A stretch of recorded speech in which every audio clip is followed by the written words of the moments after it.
சின்ன வயசுலயே அந்த விஷயங்கள்லாம் கத்துக்கிறாரு. இது 6 வயசு பிரபுபாதருக்கு. இன்னும் கொஞ்சம் வயசானாலும் அட்லீஸ்ட் 8, 9 வயசுன்னு வச்சுக்கோங்க. அப்பயே பிரபுபாதர் என்ன செய்யறாருன்னா, நைவேத்தியம் பகவானுக்கு நாம் உணவை உட்கொள்வதற்கு முன்பு என்ன செய்யணும்? அது பகவானுக்கு நைவேத்தியம் பண்ணணும் அப்படின்ற விஷயத்த பிரபுபாதர் சின்ன வயசுலயே அதை பிராக்டிஸ் பண்ணிட்டு இருக்கார். பின்னாடி அதை தான் பிரிச் பண்றார். நமக்கு பிரபுபாதர் சொன்ன விஷயங்கள் எல்லாமே அவர் பிராக்டிஸ் பண்ணது. புதுசா அவரு எந்த விஷயத்த அவர் செஞ்சிட்டு இருந்தாலும் அதை தான் நமக்கு பிரீச் பண்ணியிருக்காரு. எதுவும் புதுசா நமக்கு பிரபுபாதர் அதுதான் ஆச்சார்களுடைய பெருமை. அவங்க அதை பிராக்டிஸ் பண்ணி நமக்கு பின்னாடி நமக்கு சொல்லி கொடுப்பாங்க. இது ஒன்று. இரண்டாவது விஷயம் பாத்தீங்கன்னா, பிரபுபாதர் இங்க பாத்தீங்கன்னா ஒவ்வொரு நாளும் அந்த பகவானை உறங்க வைப்பது, பகவானுக்கு எப்படி வழிபாடு செய்வது, இந்த விஷயங்களை பார்த்து பார்த்து அப்படியே பிராக்டிஸ் பண்ணி அப்படியே உள்வாங்கி பின்னாடி நம்ம கொடுக்கிறார். இன்னொன்னு பாத்தீங்கன்னா, நாக்கு அப்படின்னா இது ஒரு புலன். இப்போ ஐம்புலன்கள்ல நாக்கு என்பது மிக மிக கடினமான ஒன்று. அதனாலதான் பிரசாதம் சொல்லும் போது சொல்லுவோம், சரீரா வித்யாஜால் ஜோடி என்றேதாயக்கால். ரொம்ப நாக்கு என்பது எப்படிப்பட்டது? ரொம்ப ரொம்ப கடினமான ஒன்று கட்டுப்படுத்துவதற்கு. நாக்கானது 2 விஷயங்களை செய்து கொண்டிருக்கும். என்னென்ன விஷயங்கள் செய்து நாக்கு? பேசுறது, சாப்பிடுறது. எஸ், ஒன்று பேசுவதற்கு, இன்னொன்னு டேஸ்ட் பண்றது.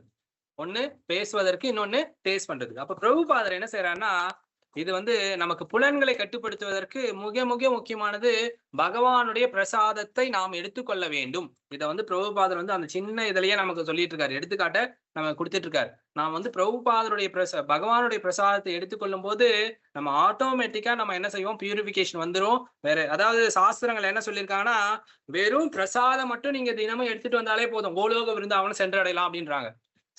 அப்போ நாம் எதையும் எடுத்துக்கொள்வதற்கு முன்பு அதை நாம் பகவானுக்கு நைவேத்தியம் செய்யணும். அதை தான் நாம் சீகரிக்க வேண்டும். பகவானுக்கு ஆஃபர் பண்ணாத எந்த விஷயத்தையும் நம்ம என்ன செய்யக்கூடாது? எடுத்துக்கொள்ளக்கூடாது. ஒன்று. அடுத்து நாக்கை ஒன்று டேஸ்டிங், அது அந்த சென்ஸை நம்ம கட்டுப்படுத்திடுறோம் அது மூலமா. இன்னொன்னு இந்த நாக்கை எவ்வாறு இந்த பேசுவது, அதை நம்ம பியூரிஃபை பண்ணோம்ல, அதை எப்படி பண்றது? ஒண்ணு சாண்டிங், பகவத்கீதை, பாகவதம் எல்லாம் படிக்கணும். பகவத்கீதை, பாகவதம் இதெல்லாம் படிக்கிறது, பகவானுடைய அந்த லீலைகளை சொல்வது, பகவானை ஸ்துதி பண்ணுவது, இதெல்லாம் பண்ணுவதன் மூலியமா நம்ம நாக்கை என்ன பண்ண முடியும்? நம்ம அந்த பேசுவது என்ற அந்த செயலை நாம் தூய்மைப்படுத்தலாம். ஓகே. இங்க முக்கியமான விஷயம், பிரபுபாதர் எனது தந்தையிடம் நான் கற்காத ஒன்று அவர் குருவிடம் கற்றது என்ன அப்படின்னா, புத்தகத்தை அச்சடித்து மற்றவர்களுக்கு கொடுக்க வேண்டும், அதை டிஸ்ட்ரிபியூட் பண்ணுன்ற விஷயத்தை பத்தி இங்க சொல்லியிருக்கார். ஹரே கிருஷ்ணா. நம்ம கண்டினியூ பண்ணலாம். பகவத்கீதை சொல்படியே தான் நடப்பதாக சொன்ன மோகன்தாஸ் கரம்சந்த் காந்தியிடம் அபைக்கு தனிப்பட்ட ஈடுபாடு ஏற்பட்டது. காந்தி கெட்ட பழக்கமின்றி சாது போல வாழ்க்கை நடத்தியது அபையை கவர்ந்தது. அவருடைய பேச்சுக்களை படிப்பதும் அவரை பின்பற்றுவது என்று அபை ஆரம்பித்தார். மக்களின் நடைமுறையில் தெய்வ நம்பிக்கையை காந்தி புகுத்துவார் என்ற நம்பிக்கை அபைக்கு இருந்தது. காந்தி இந்திய மாணவர்கள் படிப்பை உதறிவிட்டு சுதந்திர போராட்டத்தில் குதிக்க வேண்டும் என்று அறைகூவல் விடுத்தார். அந்நியர்களால் நடத்தப்படும் பள்ளிகளும் கல்லூரிகளும் அடிமை புத்தியை வளர்ப்பதாக இருக்கிறது என்று குற்றம் சாட்டினார். இருந்த போதிலும் ஒரு பட்டம் தானே வாழ்க்கைக்கு அஸ்திவாரம், எல்லாவற்றையும் மனதில் எடை போட்டு பார்த்து அபை 1920ஆம் வருடம் தனது 4 வருட படிப்பையும் முழுதாக முடித்து பரீட்சை எழுதி தேறிவிட்டார். ஆனால் பட்டம் வாங்க மறுத்துவிட்டார். இப்படி செய்ததன் மூலம் அப்போதிருந்த பிரிட்டிஷ் அரசாங்கத்திற்கு தன் எதிர்ப்பை அவர் வெளிப்படுத்தினார். ஜாலியன் வாலாபாக் படுகொலைக்கு பின் காந்தி பிரிட்டிஷ் சம்பந்தமான எல்லாவற்றையும் பகிஷ்கரிக்குமாறு அறைகூவல் விடுத்தார். பட்டம் வேண்டாம் என்று மறுத்த அபை சுதந்திர போராட்ட இயக்கத்தை நோக்கி மெல்ல மெல்ல நகர ஆரம்பித்தார். இது கௌர்மோகன் அவர்களுக்கு கவலையை அளித்தாலும் அவர் தன் மகனிடம் கோபம் எதுவும் கொள்ளவில்லை. இந்திய அரசியலை விட தன் மகனின் எதிர்காலம் பற்றி அவர் அதிக கவலை அடைந்தார். ஆகவே தனக்கு தெரிந்த மிக பிரபலமான டாக்டர் கார்த்திக் சந்திர போஸ் என்பவரின் மூலம் அபைக்கு ஒரு வேலைக்கு ஏற்பாடு செய்தார். டாக்டர் போஸ் ஒரு பிரபல சர்ஜனும் ரசாயன தொழிற்சாலை நடத்துபவரும் ஆவார். அவருக்கென்று சொந்தமான கம்பெனியும் இருந்தது. கல்கத்தாவிலிருந்து இந்த கம்பெனியில் அபையும் டிபார்ட்மெண்ட் மேனேஜர் பதவியை கொடுத்தார். தான் வாழ்நாள் முழுவதும் எஸ் மத்தாய், நம்ம கண்டினியூ பண்ணலாம். தேங்க்யூ மத்தாய். ஸோ இதுல வந்து ஒரு முக்கியமான பாயிண்ட் இங்க நம்ம கொஞ்சம் ஸ்டாப் பண்ண வேண்டியிருக்கு. ஒரு பக்கம் இங்க வந்து பாத்தீங்கன்னா அவை பிரபுபாதர் வந்து கொஞ்சம் கொஞ்சமா அந்த தேசிய பற்றை நோக்கி அதை நோக்கி செல்வது மாதிரி தோன்றும். இன்னொரு பக்கம் அவருடைய தந்தை கவலை கொள்கிறார். ஐயோ, நம்ம மகன் வந்து ஏன்னா 4 வருஷம் படிச்சுட்டாரு, படிப்பை முடிச்சிட்டாரு, ஆனா டிகிரி மட்டும் வாங்கல. ஏன் டிகிரி வாங்கல? அந்நியர் கொடுக்கிற பட்டம் வேண்டாம்னு சொல்லி, அந்நியர் கொடுக்கிற தேசப்பற்று, அந்நியர் கொடுக்கிற பட்டம். அடுத்தது போன இதுல ஒரு விஷயம் பாத்தீங்க, பிரபுபாதர் அதே காலேஜில் தான் சுபாஷ் சந்திர போஸ் பிரபுபாதருடைய சீனியரா ஒரு வருஷம் முன்னாடி சீனியரா இருக்காரு. Okay, perfect. இப்போ அவருடைய தந்தை கவலை கொள்கிறார். அப்ப வந்து ஒரு கார்த்திக் சந்திர போஸ் அப்படின்னு அவருக்கு வந்து அவர் வந்து ஒரு சர்ஜன், அவர் வந்து ஒரு கெமிக்கல் ஃபேக்டரி நடத்திட்டு இருக்கார். அவர்கிட்ட வந்து பிரபுபாதருக்கு வந்து ஒரு டிபார்ட்மெண்ட்ல ஒரு டிபார்ட்மெண்ட் மேனேஜரா பதவியை கொடுக்குறாங்க. ஓகே, இப்படி போயிட்டு இருக்க பிரபுபாதர் வாழ்க்கையில் எப்படி அவர் பக்தி பக்கம் வந்தார்? ஏதாவது யாருக்கா தெரியுமா எப்படி நடந்தது அந்த மேஜிக்? ஏன்னா பாருங்க, அந்நிய பட்டம் எனக்கு தேவையில்லை, தேசப்பட்டு மேல பிரபுபாதர் வந்து தீர்க்கமா இருக்கார், காந்தியோட விஷயங்களை ஃபாலோ பண்றார். அப்ப எப்படி நடந்தது அந்த மேஜிக்? ஹரே கிருஷ்ணா பிரபுஜி. பிரபுபாதாவோட ஃப்ரெண்டு வந்து பக்தி சித்தாந்த சரஸ்வதி தாக்கூர் குருவை பாக்குறதுக்கு அழைச்சிட்டு போவாங்க. எஸ், அப்ப குரு சொல்லுவாங்க ஹரே கிருஷ்ணா. சோ எஸ், இதுதான் ரொம்ப முக்கியம். அதுதான் அந்த மேஜிக். குரு நம்ம வாழ்க்கையில பண்ற அந்த ஒரு அதிசயம். அதுதான் இவ்வளவு ஒரு தேசப்பற்று இருக்கிற பிரபுபாதர், தனது டிகிரியே வேணான்னு சொல்ற பிரபுபாதர், காந்திய ஃபாலோவரான பிரபுபாதர் எல்லாத்தையும் விடுறார். எதுக்காக? தன்னுடைய குருவோடைய கட்டளைக்கு. குரு தன் வாழ்வில் வருவரை ஒரு பாதை, குரு தனது வாழ்வில் வந்தவுடன் பக்தி எனும் பாதை, அதை தேர்ந்தெடுக்கிறார் பிரபுபாதர். மிக மிக முக்கியமானது, நம் வாழ்வில் நமக்கு கிருஷ்ணருடைய காரணமற்ற கருணை இருக்கு அப்படின்னா குரு நம்ம வாழ்வில் வந்து விடுவார். கிருஷ்ணர் நம்ம மீது கருணை செலுத்த ஆரம்பித்து விட்டார் அப்படின்னு நம்ம வந்து கன்ஃபார்மா சொல்லிக்கிட்டோம். நம்மளுடைய வாழ்வில் குரு என்பவர் நமது வாழ்வில் வந்து விட்டார். அதுதான் பிரபுபாதர் வாழ்க்கையில நடக்க போகுது. மாதாஜி சொன்ன மாதிரி நம்ம அதை பார்க்கலாம். அந்த பக்கங்களை நம்ம ஆர்வத்தோடு பார்க்கலாம் என்ன நடக்குது அப்படின்னு. ஹரே கிருஷ்ணா. தான் வாழ்நாள் முழுவதும் ஸ்ரீல பிரபுபாதா அடிக்கடி தான் எப்படி முதலில் அதாவது 1922 வருடம் தனது குருவான பக்தி சித்தாந்த சரஸ்வதி தாகூரை சந்தித்தேன் என்று நினைவுக்கு கொண்டு வந்த வண்ணம் இருந்தார். முதலில் அவரை சந்திக்க அபைக்கு இஷ்டமே இல்லை. காரணம், அவர் வீட்டுக்கு அடிக்கடி வரும் சாதுக்களை போல பக்தி சித்தாந்த சரஸ்வதி தாகூரை அவர் எண்ணிவிட்டார். ஆனால் அபையின் நண்பர் விடவில்லை. அபையின் கையை பிடித்து கௌடியா மடத்துக்கு இழுத்து சென்று மடத்தின் மாடியில் அமர்ந்திருந்த பக்தி சித்தாந்த சரஸ்வதி மகாராஜ் முன் நிறுத்தினார். அபையும் அவரது நண்பனும் பக்தி சித்தாந்தா தாகூராவுக்கு வணக்கம் செய்து அமர்ந்தவுடன் அவர் இருவரையும் பார்த்து, நீங்கள் எல்லாம் படித்த பையன்களா? அப்படி இருந்தும் நீங்கள் ஏன் சைத்தன்ய மகாபிரபுவின் போதனைகளை உலகமெங்கும் எடுத்து சொல்லி பிரச்சாரம் செய்யக்கூடாது என்று கேட்டார். எடுத்த எடுப்பிலேயே தன் பிரதிநிதியாக பிரச்சாரம் செய்ய சொல்லி பக்தி சித்தாந்தா அவர்கள் சொன்னது அபைக்கு ஆச்சரியத்தை கொடுத்தது. முதல் வார்த்தைகளிலேயே பக்தி சித்தாந்தா இளைஞர் அபையின் மனதில் ஒரு முத்திரையை பதித்து விட்டார். அபைக்கும் அவரை மிகவும் பிடித்து போய்விட்டது. சாதுரியமான கேள்விகளை கேட்டு அவரை மேலும் சோதிக்க வேண்டும் என்று எண்ணினார் அபை. அந்த காலத்தில் காந்தியை பின்பற்றுபவர்கள் அணியும் காதி உடைகளை அபை இச்சந்திப்பின் போதும் அணிந்திருந்தார். சுதந்திர உணர்ச்சியின் உந்துதலால் நமது நாடு அடிமைப்பட்டிருக்கும் போது சைத்தன்ய மகாபிரபுவின் போதனைகளை யார் கேட்க போகிறார்கள்?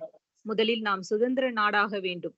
பிரிட்டிஷாருக்கு அடிமைப்பட்டு இருக்கும் நாம் நமது கலாச்சாரத்தை எப்படி பரப்ப முடியும் என்று கேட்டார் அபை. இதற்கு ஸ்ரீல பக்தி சித்தாந்தா, கிருஷ்ண உணர்வு இந்திய அரசியல் மாற்றத்திற்காக காத்திருக்க வேண்டிய அவசியம் இல்லை. கிருஷ்ண உணர்வு யார் ஆள்கிறார்கள் என்பதை நம்பியும் இல்லை. கிருஷ்ண உணர்வு மிக மிக முக்கியமான ஒன்று. அதை தள்ளி போடுவது என்பது கூடவே கூடாது. அதை எதற்காகவும் காக்க வைக்க கூடாது என்றார். பக்தி சித்தாந்தா தாகூரின் தைரியம் அவையை ஒரு கணம் அதிர வைத்தது. இந்தியா முழுவதும் கொதித்துக் கொண்டிருந்த நேரம் அது. எல்லோரும் அவையை போலவே நாட்டின் அரசியல் சுதந்திரம்தான் முக்கியம் என்று சொல்லிக் கொண்டிருந்த நேரம் அது.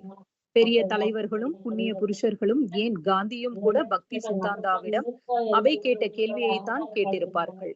ஆனால் பக்தி சித்தாந்தா சொன்னார், எல்லா அரசாங்கங்களும் தற்காலிகமானவை என்றும் என்றும் நிலைத்திருப்பது கிருஷ்ண உணர்வே. மனிதனால் ஏற்படுத்தப்பட்ட எந்த அரசியல் அமைப்பும் மனித சமுதாயத்திற்கு உதவியாக இராது. இதுதான் சாஸ்திரங்களின் மற்றும் தலைமுறையாய் வந்து கொண்டிருக்கும் ஆன்மீக ஆசான்களின் தீர்ப்பு. உண்மையான பொதுநலத் தொண்டு என்பது தற்காலிகமான விஷயங்களுக்கு அப்பாற்பட்டது. அது மனிதனை அவனது அடுத்த பிறவிக்கு தயார் செய்வதாகும். அவனுக்கு கடவுளான கிருஷ்ணருக்கும் இடையே உள்ள ஆதி அந்தமற்ற உறவை பற்றி நினைவுபடுத்துவதாகும். ஹரே கிருஷ்ணா. தேங்க்யூ மாதாஜி. சோ மிக மிக அருமையான பாயிண்ட்ஸ். சோ கண்டிப்பா உங்கள்ட்ட நான் கேட்கணும் விரும்புறேன். சோ ஜஸ்ட் ட்ரை பண்ணுங்க. முக்கியமான பாயிண்ட்ஸ். அப்புறமா என்ன ரொம்ப நேரம் உட்கார்ந்து பேசிட்டு சரி நான் அவர் போன் நம்பர்ல இப்போ பிரபுபாதர் தன் வாழ்நாள் முழுவதும், சோ இது நம்ம வந்து பின்னாடி இந்த புக்கை எழுதினது யாரு? சஸ்வரூப தாச கோஸ்வாமி, பிரபுபாதர் சீடர். அப்போ அவர் பாக்குறாரு பிரபுபாதரோட வாழ்க்கை ஃபுல்லா ஒரு விஷயத்தை ஞாபகப்படுத்திட்டே இருக்காரு. மெமரியில வந்து போயிட்டே இருக்கு பிரபுபாதருக்கு. என்ன அப்படின்னா, அவர் ஃபர்ஸ்ட் டைம் அவருடைய குருவை மீட் பண்ண அந்த மொமெண்ட், அந்த இடம், அந்த சந்திப்பு, அந்த விஷயங்கள் அவர் மனசுல வந்து போயிட்டே இருக்கு. எப்ப நடக்குது இது? நாங்க அப்புறமா யூடியூப்ல போயிட்டு 1922 நோட் பண்ணிக்கோங்க. வெரி வெரி இந்த இது ரொம்ப முக்கியம். மீட்டிங் எப்ப நடக்குது? 1922. நான் மறுபடியும் இந்த கேள்வி உங்கள்ட்ட கேக்குறேன். பிரபுபாதர் முதலில் எப்ப வந்து அமெரிக்கா செல்கிறார்? தெரியல, கிட்டத்தட்ட கொஞ்சம் கிட்டத்தட்ட சொல்லலாம் நீங்க. இப்ப என்ன அவர் வந்து இன்னைக்கு சாயந்தரம் போன் பண்ணிட்டு என்னம்மா எல்லா டாக்குமெண்ட் பிரபுபாதர் அமெரிக்காவுக்கு கேட்டாரு.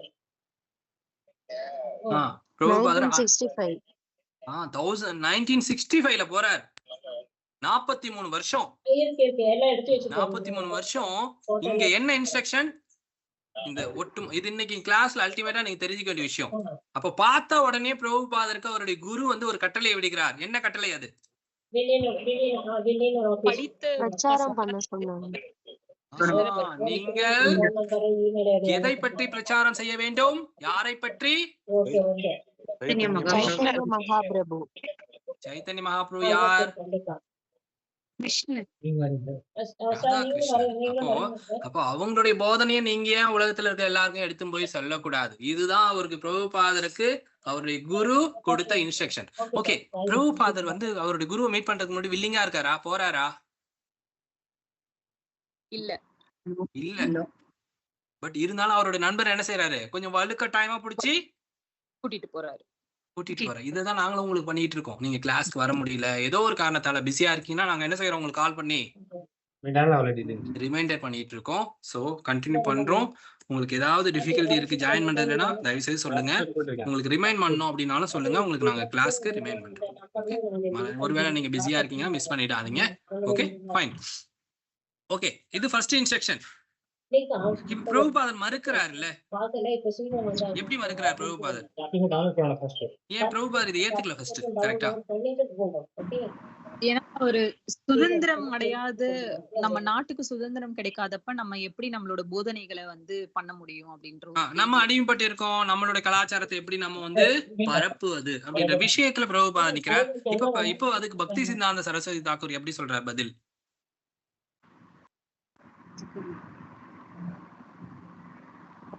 நிரந்தரம் அல்ல, கிருஷ்ண பக்தியே நிரந்தரம் சொல்றாரு. என்ன மாதாஜி? கிருஷ்ண பக்தி தான் நிரந்தரம், அரசியல் வந்து நிரந்தரம் இல்ல அப்படி சொல்லி விளக்கம் கொடுத்திருக்காரு. அடிமைப்படுத்த முடியாது. அப்போ சுதந்திரம் என்பதுக்காக வெயிட் பண்ணலாம், ஆனா என்ன செய்ய முடியாது? கிருஷ்ண பக்தி எதுக்காகவும் காக்க வைக்க கூடாது. ஏன்னா கிருஷ்ண பக்தி என்பது யார் ஆள்கிறார்கள் என்பதை பொறுத்து அல்ல. இது வந்து ரொம்ப ரொம்ப முக்கியமான விஷயம். நம்ம ரொம்ப முக்கியமான விஷயம்னா அதை என்ன செய்வோம், உடனே பண்ணிடுவோம். அப்ப பிரபுபாதர் அதான் சொல்றாரு, யார் ஆள்றாங்க யார் ஆளல இதெல்லாம் முக்கியம் கிடையாது, இது முக்கியமான விஷயம். அப்ப அதை என்ன செய்யணும், நம்ம உடனடியாக செய்தாக வேண்டும், அதை தள்ளி போடுவது கூடாது அப்படின்ற விஷயத்தை இங்க பிரபுபாதர் சொல்றார்.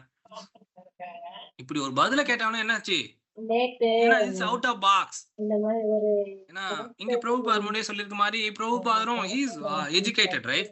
அவர் எனக்கு தெரியும் அப்படின்ற விஷயத்த அங்க ப்ரூவ் பண்ண ட்ரை பண்றார். பட் ஆனா இங்க அந்த பதில் பிரபுபாதர் ஒரு அளவு ஷேக் பண்ணுது, அந்த ஒரு பதில்.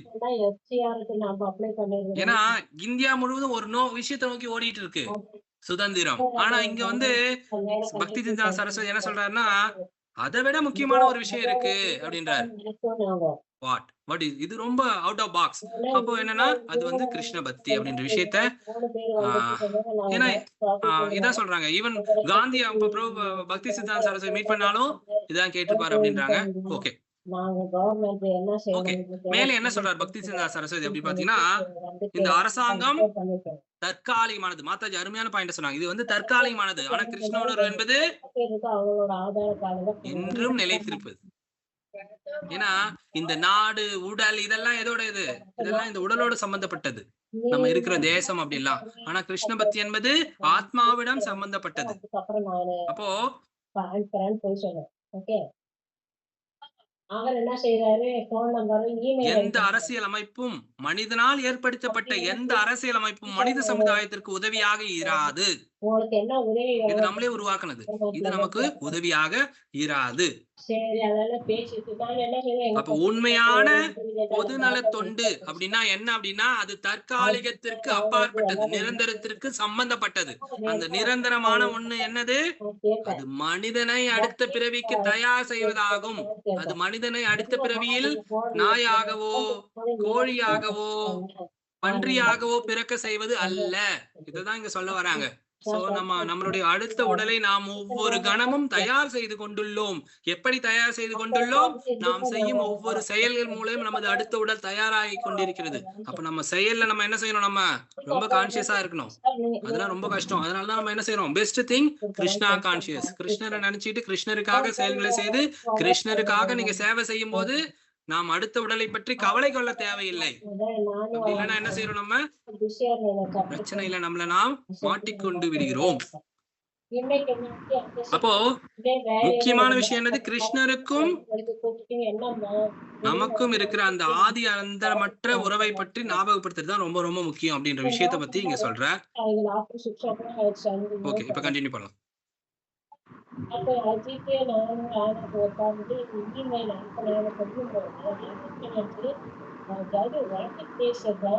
அப்போதே அபை ஸ்ரீல பக்தி சித்தாந்த சரஸ்வதி உண்மையான சாது முடிவுக்கு வந்துவிட்டார்.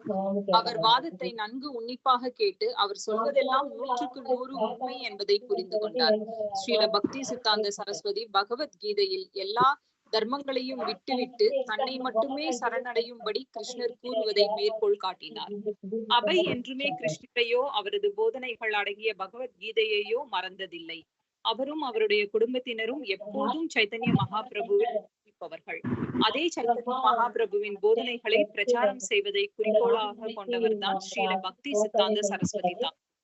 இவ்வளவு தூய்மையாகவும் ஆணித்தரமாகவும் சைத்தன்ய மகாபிரபுவின் போதனைகளை எடுத்து கூற வேறு யாராவது இருக்க முடியுமா என்று அவை ஆச்சரியப்பட்டார். சைத்தன்ய மகாபிரபுவின் போதனைகளை எடுத்து கூறுவதில் பக்தி சித்தாந்தா சரஸ்வதி அவர்கள் காட்டிய திறமையும் அழுத்தமும் அவையை பிரமிக்க வைத்தது. ஸ்ரீல பக்தி சித்தாந்தாவோடு செய்த இது முடிச்சிருங்க, இந்த பேராகிராஃப்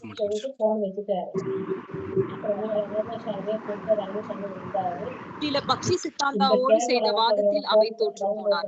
ஆனால் அதற்காக சந்தோஷமே அடைந்தார். 2 மணி நேர சந்திப்புக்கு பிறகு அவையும் அவரது நண்பரும் மாடியில் இருந்து இறங்கி தெருவில் நடக்க ஆரம்பித்தார். தான் பெரிதாக நின்று கொண்டிருந்த சுதந்திரத்தின் தற்காலிகமானது, முழுமையற்றது என்று ஸ்ரீல பக்தி சித்தாந்தா வர்ணித்தது அவையின் மனதில் ஆழமாக So, something பிரபுபாத லைஃப்ல மாற்றங்கள் உருவாகுது. ஏன்னா பிரபுபாத பக்தி சித்தாந்த சரஸ்வதி சந்திக்க போகும்போது காவி அந்த காதி உடையெல்லாம் போறார். இப்ப மீட் பண்ணிட்டார். அவருடைய அந்த பதில் வந்து பிரபுபாதர் என்ன செய்யுது, கன்வின்ஸ் பண்ணுது. அவர் வந்து ஒரு உண்மையான சாது என்ற முடிவுக்கு அவர் வந்துடுறார். அவர் சொல்றது அதுக்கடுத்து என்ன ஆயிடுச்சு, அவர் சொல்றத வந்து ஒவ்வொன்னையும் உன்னிப்பா கவனிக்க ஆரம்பிக்கிறார். அது ஒவ்வொன்னும் 100% உண்மை என்பதும் பிரபுபாதருக்கு புரியுது. அப்போ இங்க ஒரு கோட் பண்றார், சர்வ தர்மான் பரித்யஜ்ய மாமேக சரணம் பிரஜா ஹம் துவாம் சர்வ பாபேபியோ மோக்ஷயிஷ்யாமி மா சுசகா. இந்த ஸ்லோகத்தை பக்தி சித்தாந்த சரஸ்வதி கோட் பண்றார் பிரபுபாதர்ட்ட. எனக்கு தெரியல நினைச்சிட்டு அதுதான் நான் போஷல நாளைக்கு யாருன்னா அந்த அப்போ கேட்டுட்டு அவங்களுக்கு தெரியும், அவங்க என்னைக்குமே கிருஷ்ணனோட அந்த போதனையை அவங்க வந்து மறந்தவங்க இல்லை. ஏன்னா அவங்க ஏற்கனவே என்னது சைத்தன்ய மகாபிரபுவோட ஃபாலோயர்ஸ். சைத்தன்ய மகாபிரபு அவரே சொல்றாரு சன்னியாசம் போகும்போது 2 விஷயத்த அவங்க அன்னைக்கு சொல்லிட்டு போறாரு. யாருக்கா தெரியுமா? நான் முன்னாடி கிளாஸ்ல சொல்லியிருக்கேன் அந்த விஷயத்த. அது ரெண்டுமே நம்ம ஃபாலோ பண்ண வேண்டிய விஷயம். என்னென்ன விஷயம்? அவங்க வந்துட்டு டாக்குமெண்ட் ஹெட் ஆபீஸ் அதெல்லாம் கேட்டாங்க. என்னென்ன 2 விஷயம்? அவங்க போன் செய்தாக்கா யாருமே போன் எடுக்காதீங்கன்னு சொல்லிட்டாங்க வக்கீல். நேரடி 1 பாகவதம் படிக்கணும், சைத்தன்ய பகவத்கீதை பாகவதம் இது படிக்கணும். 2வது ஏகாதசி விரதம் இருக்கணும் அப்படின்ற 2 விஷயத்த. சோ அப்ப பிரபுபாதர் எல்லாம் ஃபாலோ பண்ணிட்டு இருக்காரு. அவருக்கு எல்லாமே தெரியும். அதனால ஆதார் கார்டு போகக்கூடாது. அவர் அந்த அத சொல்ற அந்த விதம் அவருக்கு பிரபுபாதருக்கு ரொம்ப பிரமிப்பா இருந்தது. சோ பிரபுபாதர் அக்செப்ட் பண்ணிக்கிறாரு அவரோட டிஃபீட். அந்த 2 மணி நேரம் கழிச்சு எஸ் அவர் வந்து எதெல்லாம் நிரந்தரம், எதுதான் முதன்மையானதுன்னு நினைச்சிட்டு இருந்த அந்த விஷயம் இன்னைக்கு வந்து ஒரு ஸ்டெப் பின்னாடி போயிடுச்சு. இப்ப பிரபுபாதர் மனசுல எந்த விஷயம் முன்னாடி வந்துருச்சு?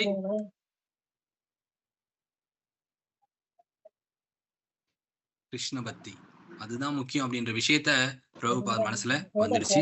எஸ் இப்ப யாருக்காவது கேள்வி சந்தேகம் ஏதாவது இருந்தா இப்ப கேளுங்க. இதுக்கடுத்து நம்ம ஒரு முக்கியமான ஆக்டிவிட்டி இந்த புருஷோத்தம் மந்த்துக்காக செய்ய போறோம். எஸ் ஹரே கிருஷ்ணா. யாருக்காவது கேள்வி சந்தேகம் இருக்குங்களா?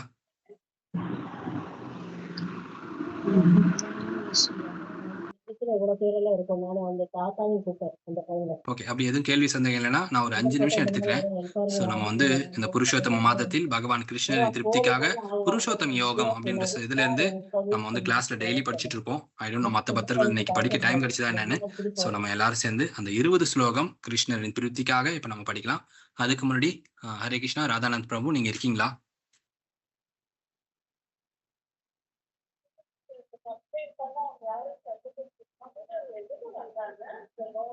ஹரே கிருஷ்ணா. ராதானந்த் பிரபு அதுவும் இல்ல கேட்டாரு எங்க அந்த பக்கத்துல கேட்டாங்க.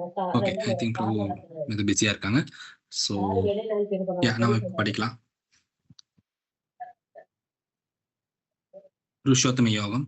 ஸ்ரீ பகவான் வாச்ச ऊर्ध्वमूलम् अधः सागम् अस्वत्थां प्राहुरव्ययम् छन्दांसि यस्य पर्णानि यस्तसंवेद स वेदवित् अधश्चोर्धव्यम् प्रसृतस्य सः गुणप्रवृत्त विषयप्रबाला अधश्च मूलानि अनुसन्ददानि कर्मानुबन्धीनि मनुष्यलोके न रूपमस्येक तदोपलभ्यते नन्दो न चादि न च सम्प्रतिष्ठिता अश्वत्थमेनं सुदृढमूलम् असङ्गशस्त्रेण धृतेन चित्वा तदा पदं तत् परिमार्गितव्यं यस्मिन् गदा न निवर्तन्ति भूय तमेव चात्यं पुरुषं प्रपद्ये यदा प्रवृत्ति प्रसृता पुराणी निर्माणमोगाजितसङ्गदोषा अध्यात्मनित्या विनिवृत्तकामा द्वन्द्वैर्विमुक्त सुखदुःखसंज्ञैर्गच्छन्त्यमुदपदमव्ययं तत्